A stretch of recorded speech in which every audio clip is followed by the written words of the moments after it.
This channel does not promote any violent, harmful, or illegal activities. All content provided by this channel is meant for an educational purpose only. Top quality और consistent performance के लिए सिर्फ silver pumps नाम याद रखना।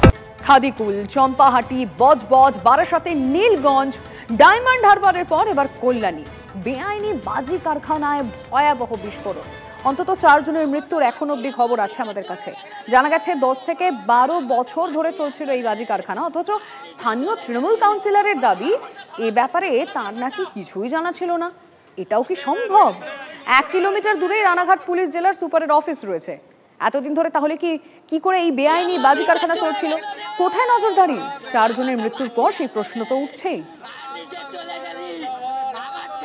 এবং এই মুহূর্তে দাঁড়িয়ে আমাদের কাছে যে খবর আসছে জানিয়ে রাখবো আপনাদের, কল্যাণীতে বেআইনি বাজি কারখানায় বিস্ফোরণে মৃত্যু হয়েছে 4 জনের পুলিশের জালে।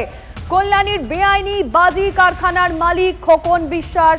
আমাদের রিপোর্টার মহাদেব এই বিষয়ে আরো বিস্তারিত জানাবেন। মহাদেব, খোকন বিশ্বাসকে কোথা থেকে পাওয়া গেল, কি খবর তোমার কাছে?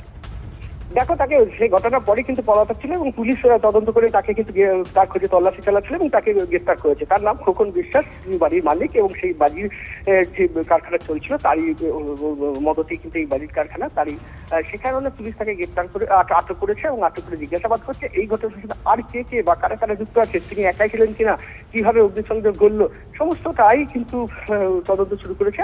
এবং তোমায় বলি যে সকল মৃতদেহ মানে যারা মারা গেছেন তাদের মৃতদেহগুলি জিএনএম হাসপাতালে রাখা রয়েছে এবং আগামী দিন এই মৃতদেহগুলি হয়তো ময়না তদন্ত হবে।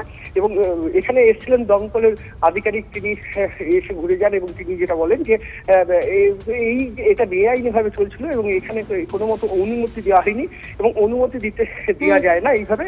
এবং রাজ্য সরকার যে নির্দেশিকা রয়েছে সেই নির্দেশিকাকে অমান্য করেই এই কারখানা চলতো। কিন্তু এই ধরনের কারখানা রাজ্য জুড়ে একাধিক জায়গায় রয়েছে, তারা তল্লাশি চালাচ্ছেন, তার মধ্যে থেকে এমন ঘটনা ঘটছে। ধন্যবাদ মহাদেব। শুট আউট এবার ডানকুনিতে। ভর সন্ধ্যে ডানকুনিতে দিল্লি রোডের ধারে যুবককে গুলি, গুরুতর জখম অবস্থায় ভর্তি শ্রীরামপুর ওয়ালস হাসপাতালে।